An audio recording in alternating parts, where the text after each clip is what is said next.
stressors can actually cause issues with how your body functions. So that's really what I want to talk about today is those 4 struggles of motherhood actually have physical and emotional and mental loads and problems they can cause with our health.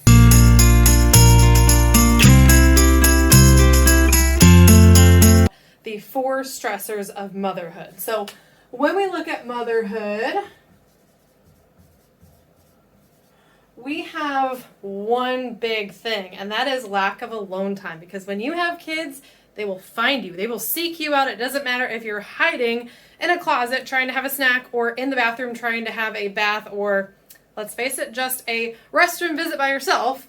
That lack of alone time is going to kind of cause you to always feel like a mom. Like you can't escape being a mom, and then basically your whole entire identity is just motherhood. You're a mom, and that's the only thing you are. You can't be anything else because you get constant reminders that you have kids, that you have little ones that are depending upon you for your survival.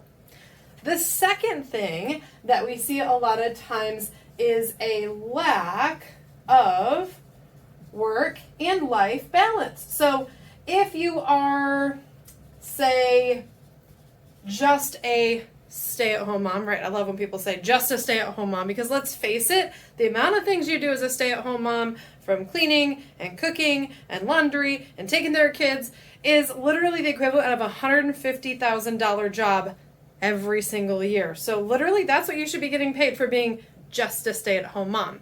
But when you're a stay-at-home mom, you are coordinating schedules, you're planning meals, you're making sure that everybody is where they need to be, and everything that you need in the house is where it needs to be when you need it. So you have a lot of things that you're balancing between everything going on in the household, what's going on with the kids, what's going on with sports, what's going on with extracurricular activities, what's going on with your life partner and what they're doing, their job, their needs, what they've got going on. If they're on a work trip, you guys have to work together. But a lot of times, a lot of that mental load falls on you. So when you are trying to work outside of the home and you're trying to manage all of the duties of your job, and then you're coming back and you're having to manage the duties in the home and the cleaning and the kids and all of the schedules, it gets very hectic. And a lot of times when you're constantly reminded of motherhood and you have a million things on your plate and you may or may not have a good support system in place that you get to take alone time, or that you have somebody that can help you manage all of those schedules, a lot of times that can be a big factor, and that can actually affect your mental health.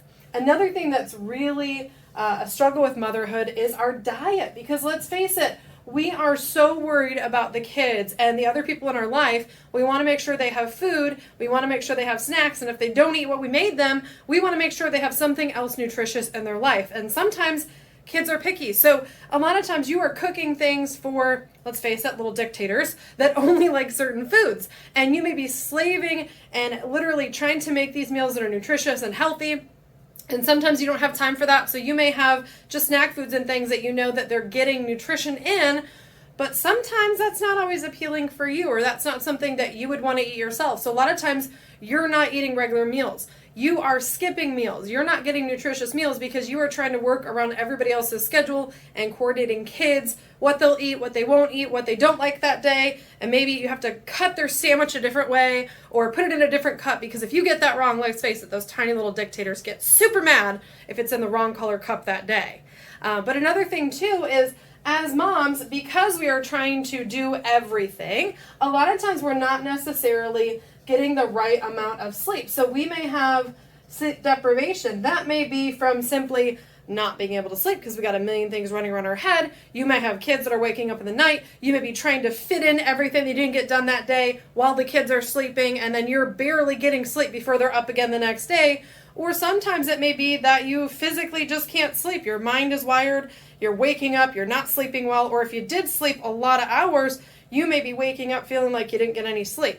Sometimes we can actually have hormone imbalances, and a lot of these stressors can actually cause issues with how your body functions. So that's really what I want to talk about today, is those 4 struggles of motherhood actually have physical and emotional and mental loads and problems they can cause with our health. So when we have these struggles, a lot of times what will happen is when you're under stress chronically over a long period of time, your body will start to try to increase your energy capacity, increase your ability to be able to deal with those problems. But what can happen is eventually we may see where those problems and those stressors can actually cause health issues. One of the big ones that I see is called the HPA axis. We can have our HPA axis, which is hypothalamus. So let me write this down here.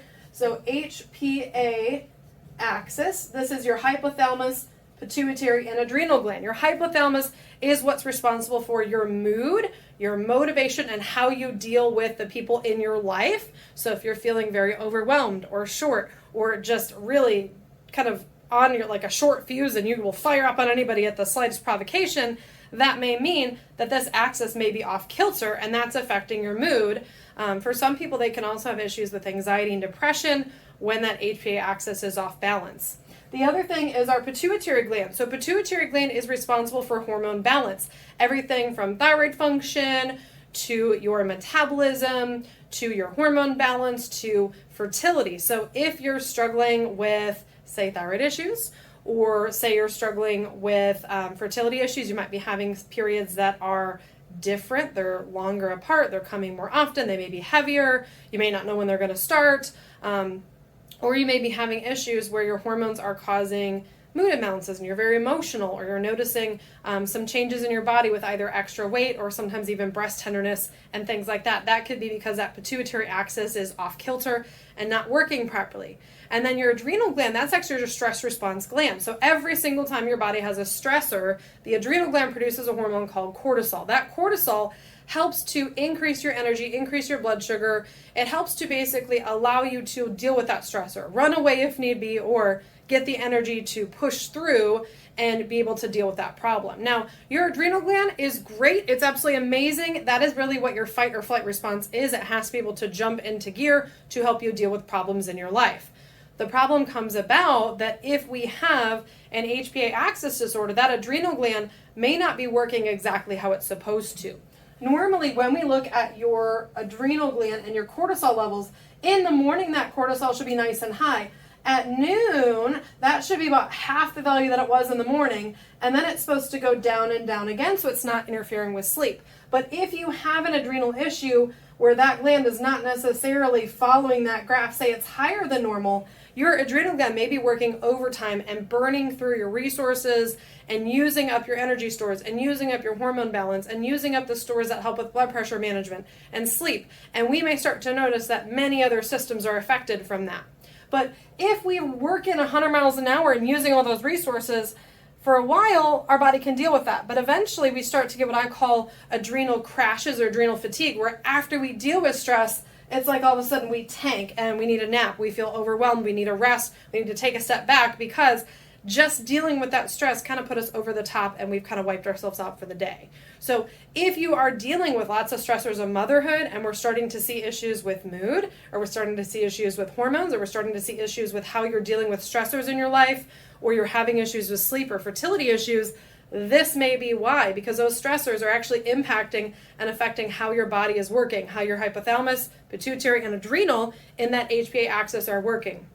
The good news is, if we know exactly what's going on and also what time of day that that's being affected, we can actually incorporate some dietary changes. We can add some supplements in to support and heal those body systems so they work better again. And we can also look at some lifestyle factors and changing how we deal with those things so that we don't have this keep happening over and over and over again. So in my office, typically I do a consultation one-on-one with you first, sit down, kind of find out what's going on, see if we can incorporate some simple changes, making sure you're eating well, making sure you're sleeping, and then making sure that maybe we have a plan in place to support some of these work-life imbalances or even this lack of alone time so that we have some plans in place to prevent this from getting worse or keeping feeding that monster that's happening. But a lot of times we may even need to look at either lab testing you've already had done to see if those organs have been damaged or not working properly, or in some cases we might even need to do further testing to figure out exactly what's going on in your HPA axis and what time of day you're struggling with. So if you need help, please call my office or go to our website, freedompeoria.org, request an appointment so I can sit down with you specifically and help you come up with a plan to get you feeling more like yourself and being the mom that you want to be.